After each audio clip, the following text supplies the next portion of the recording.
Hi friends, இந்த videos திங்கட்கிழமை அன்னைக்கு எடுத்த வீடியோ. 27ஆம் தேதி எலெக்ஷன் பார்த்தீங்கன்னா 24ஆம் தேதி வெள்ளிக்கிழமை நடந்துச்சு. இந்த வீடியோ எலெக்ஷன் முடிஞ்சு 2 டேஸ் கழிச்சு 27ஆம் தேதி திங்கட்கிழமை அன்னைக்கு எடுத்த வீடியோ. 27ஆம் தேதி நைட்டே அப்பாவுக்கு உடம்பு சரியில்லாம ஹாஸ்பிட்டல்ல அட்மிட் பண்ற மாதிரி ஆயிடுச்சு. அதனால இந்த வீடியோஸ் வந்து என்னால எடிட் பண்றதுக்கு டைம் கிடைக்கல. அதுவும் இல்லாம அப்பா கூடவே பாத்தீங்கன்னா ஹாஸ்பிட்டல்ல தான் இருந்தேன். இன்னமும் அப்பா ஹாஸ்பிட்டல்ல தான் இருக்காங்க. ட்ரீட்மெண்ட் போயிட்டு இருக்கு. அப்பாவுக்கு என்ன ஆச்சு, எந்த மாதிரி ட்ரீட்மெண்ட் கொடுத்துருக்காங்கன்னு நான் அடுத்த வீடியோஸ்ல சொல்றேன். இப்போதைக்கு இன்னைக்கு ஃபுல் டே என்ன பண்றேன்னு சொல்லிட்டு தான் இந்த பிளாக் ஃபுல்லா வரும். தொடர்ந்து நீங்க வீடியோ ஸ்கிப் பண்ணாம பாருங்க. அம்மா வீட்லயே பின்னாடி நிறைய தென்னை மரம் இருக்கு. உங்க எல்லாருக்குமே தெரியும், நிறைய வீடியோல நான் காமிச்சிருப்பேன். நம்ம வீட்டுல ஃப்ரெஷ்ஷா பறிச்சு காய வச்சு தேங்காய் நாடுறதுக்காக இப்ப தேங்காவெல்லாம் காய வச்சு 2 மூட்டை பாருங்க ஸ்கூட்டில முன்னாடி வச்சாச்சு. அந்த தேங்காவை ஆடி எடுத்துட்டு வர்றதுக்காக 3 கேனு பார்த்தீங்கன்னா இப்போ அம்மா சைடில் கட்டி வச்சிருக்கிறாங்க. 2 கெட்டப்பை இருக்கு. ஸோ எல்லாமே எடுத்துக்கிட்டு விருதாச்சலம் தான் இப்போ நான் வந்து கிளம்பியிருக்கேன். அம்மா, நான், அக்கா. ஸோ அம்மாவோட அக்கா பொண்ணு வந்திருக்கிறாங்க. எனக்கு வந்து பெருமா பொண்ணு எங்கள் நடாக்கா வந்திருக்காங்க. ஸோ அவங்கள அப்படியே விருதாச்சலம் பஸ் ஏற்றி விட்டுட்டு நானும் அம்மாவும் போயிட்டு தேங்காய் நாடிட்டு வரப்போகிறோம். எப்போவுமே தேங்காய் நாடுறதுக்கும் மிளகாய் தூள் அரைக்கிறதுக்கும் அம்மா என்ன தான் கூட்டிகிட்டு போவாங்க. 2 வருஷமா நிறைய வீடியோஸ் நான் போட்டிருந்தேன். அம்மா கூட மிளகாய் தூள் அரைக்க போனது, தேங்காய் நாடிட்டு வந்தது எல்லாமே நான் வீடியோஸ் வந்து கொடுத்துருக்கேன்.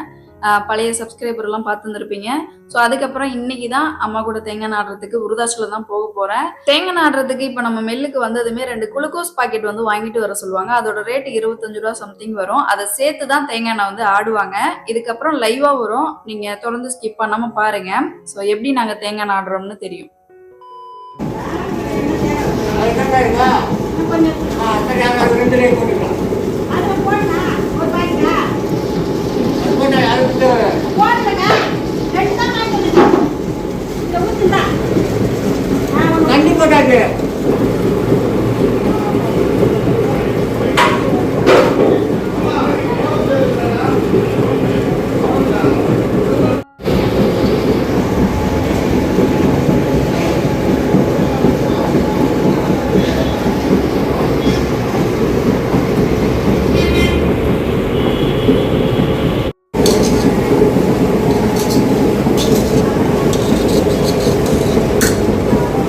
என்ன ஊட்டிக்க போடும்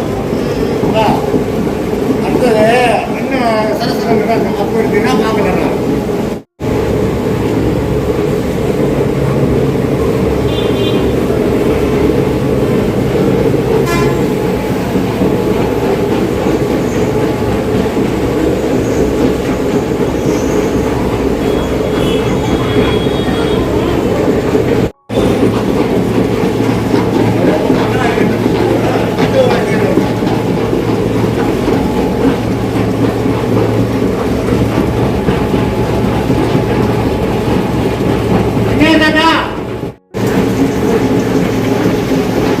जंगल पता है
லைவா இப்போ வீடியோஸ்லாம் பார்த்துருப்பீங்க எப்படி நம்ம தேங்காய் எண்ணெய் ஆடி இருக்கோம்னு. கடைசியாக வந்து கேவூர் வீட்டிலேருந்து எடுத்துகிட்டு வந்திருந்தாங்க. கேவூர் மாவும் இப்போ அரைச்சாச்சு. மொத்தமாகவே இன்னைக்கு செலவு பார்த்தீங்கன்னா ஒரு 1500 ரூபா சம்திங் வந்துடுச்சு. அந்த பொருளெல்லாம் அந்த ஷாப்லேயே வச்சுட்டு கடை வீதியில் பெரிய கோவிலுக்கும் பின்னாடி ஒரு பிளாஸ்டிக் ஷாப் இருக்கு.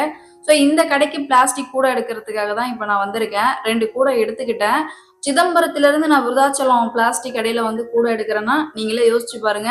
ரேட் வந்து இங்க எவ்வளவு சாட்டிஸ்ஃபைடா எனக்கு கிடைக்குதுன்னு. இந்த ஷாப் தெரியாதவங்க தெரிஞ்சுக்கோங்க. நான் லொகேஷன் சொல்றேன். இப்ப கடைவீதியில இருந்து நீங்க ஜிஹெச் வரீங்க.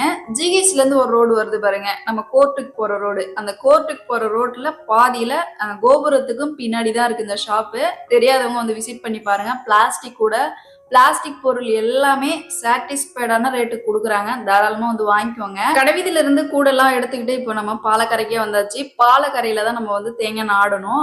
கடையிலேயே புண்ணாக்கு தேங்காய் எண்ணெய் எல்லாத்தையும் வச்சுட்டு நம்ம கடைவீதிக்கு போயிருந்தோம். பிளாஸ்டிக் கூட எடுத்துட்டு திரும்ப இப்போ ரிட்டர்ன் வந்தாச்சு. வந்ததும் தேங்காய் எண்ணெய் கேவுரு மாவு அரைச்சிருந்தோம். அடுத்து வீட்டுல இருந்து தேங்காய் எடுத்துட்டு வந்தோம் பாருங்க. அந்த தேங்காயோடைய புண்ணாக்கு வந்து அது ஒரு 3/4 மூட்டை கிட்டத்தட்ட வந்துடுச்சு. ஏன்னா வீட்டுல வந்து மாடு இருக்கு. அம்மா வந்து கஞ்சி தண்ணியில பாத்தீங்கன்னா புண்ணாக்கு கலந்து மாட்டுக்கு வந்து வைப்பாங்க. அதை ஃப்ரண்ட்ல வச்சாச்சு. தேங்காய் எண்ணெய் பாத்தீங்கன்னா அந்த மூட்டைக்கு மேல வச்சிருக்கிறேன். இன்னொரு கேன் அம்மா மடியில வச்சுக்கிட்டாங்க, கூடையில வச்சுக்கிட்டு. பசங்களுக்கு சிக்கன் ரைஸ் வாங்குறதுக்காக இப்ப சிறுவரப்பு ரோட்ல புதுசா ஒரு ஷாப் வந்து ஓபன் பண்ணியிருந்தாங்க. இந்த ஷாப்ல தான் இப்ப அம்மா வாங்குறதுக்காக போயிருக்காங்க. ஏன்னா பசங்க எப்பவுமே வீட்டுல வந்து பைய எதிர்பார்த்துட்டே இருப்பாங்க. அம்மாவும் பாட்டியும் என்ன வாங்கிட்டு வராங்க அப்படின்னு எதிர்பார்த்துட்டே இருப்பாங்க. ஸோ அவங்களுக்காக இப்போ சிக்கன் ரைஸ் வாங்குறதுக்காக இங்க வண்டியை நிறுத்தி இப்போ சிக்கன் ரைஸ் வாங்கியாச்சு. அம்மாவால ஏறி இறங்க முடியல. ஆக்சுவலி கேன் 5 லிட்டர் கேன் பாத்தீங்கன்னா தூக்கிட்டு அவங்களால திரும்ப ஏற முடியல. இங்க இருந்து இப்ப பொறுமையா அம்மாவை கூட்டிட்டு இப்ப வீட்டுக்கு கிளம்பியாச்சு. வீட்டுக்கு வந்ததுமே எடுத்துட்டு வந்த திங்ஸ் எல்லாத்தையும் வீட்டுல வச்சுட்டு இங்க இருந்து நான் உடனே சிதம்பரம் என்னோட வீட்டுக்கு கிளம்ப போறேன். ஆல்ரெடி நான் 2 கூடை வந்து கடைவீதியிலே எடுத்துட்டு வந்திருந்தேன். அந்த கூடையை ஃப்ரண்ட்ல பாத்தீங்கன்னா மடியில வச்சுக்கிட்டு பொறுமையா அப்படியே வண்டி ஓட்டிட்டு போயிட்டு இருக்கேன். அம்மா வீட்டுல இருந்து சிதம்பரம் போகணும்னா குறைஞ்சது ஒரு 30 கிலோமீட்டர் சம்திங் வரும். கத்தாழையில இருந்து சிதம்பரம் போறதுக்கு 6 மணி போல இப்ப வண்டி எடுத்தாச்சு. ஒரு 7-7:30 மணிக்கெல்லாம் பாத்தீங்கன்னா நான் சிதம்பரம் என்னோட வீட்டுக்கு போயிடுவேன். இந்த கூடை முக்கியமா நான் எதுக்கு எடுத்துட்டு போறேன்னா, நிறைய வீடியோஸ்ல ஒரு 2 பேர் கமெண்ட் போட்டிருந்தீங்க. சிங்கு பக்கத்துல ஒரு கூடை வச்சு பாத்திரத்தை வாஷ் பண்ணி அதுல வைங்க அப்படின்னு சொல்லியிருந்தீங்க. ஆக்சுவலி இந்த கூடை எடுக்கிறதுக்கு எனக்கு டைமே கிடைக்கல. காசு இல்லாம இல்ல, எடுக்கிறதுக்கு எனக்கு டைம் கிடைக்கல. ஸோ இன்னைக்குதான் விருதாச்சலம் போயிருந்தேன். கொஞ்சம் ஃப்ரீயாவும் இருந்தேன். அதனால அம்மாவை கூட்டிகிட்டே போயிட்டு பார்த்து எடுக்கணும். அம்மானா எனக்கு பார்த்து எடுத்து கொடுப்பாங்க. ஸோ ஜெக்கோட ரேட்லாம் 20 ரூபா 15 ரூபா. இந்த முறமும் பார்த்தீங்கன்னா 15 ரூபா 20 ரூபா சம்திங். இந்த கூடையோட ரேட்டு 60 ரூபா தான்.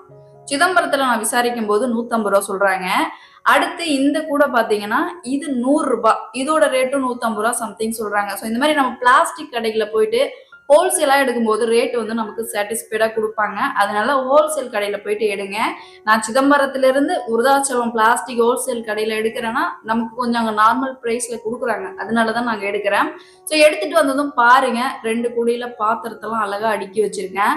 ஸோ அதுக்கு முன்னாடியெல்லாம் நீங்க வீடியோஸ்ல பார்த்துருப்பீங்க. பாத்திரம் எல்லாமே இந்த கிரைனட் மேலேயே தான் கிடக்கும். அதுவும் இல்லாம ஈரத்தோட இன்டீரியர் ஒர்க் பண்ணிருக்கிற கபோர்ட்ல எடுத்து வைக்க முடியாது. ஒரு நாள் ஃபுல்லா பாத்தீங்கன்னா அந்த கிரைனட் மேலேயே தான் இருக்கும். காய வச்சுதான் நான் எடுத்து இன்டீரியர் ஒர்க் பண்ணிருக்கிற கபோர்ட்ல வைப்பேன். இப்ப 2 கூடை வாங்கிட்டு வந்ததும் எனக்கு ரொம்ப யூஸ்ஃபுல்லா இருக்கு. பாத்திரத்தெல்லாம் வாஷ் பண்ணி அப்படியே அந்த பாக்ஸ்லயே வச்சிருவேன். அதுக்கப்புறம் ஒரு நாள் கழிச்சு நான் எடுத்து இன்டீரியர் ஒர்க் பண்ணிருக்கிற கபோர்ட்ல எடுத்து வச்சிருவேன். ஸோ இன்னைக்கு டே எனக்கு இப்படிதான் போச்சு. இந்த வீடியோஸ் எப்படி இருந்துச்சுன்னு கமெண்ட்ல சொல்லுங்க. வீடியோ பிடிச்சிருந்தா மறக்காம லைக் பண்ணிருங்க. அடுத்த வீடியோல பார்க்கலாம். பாய்.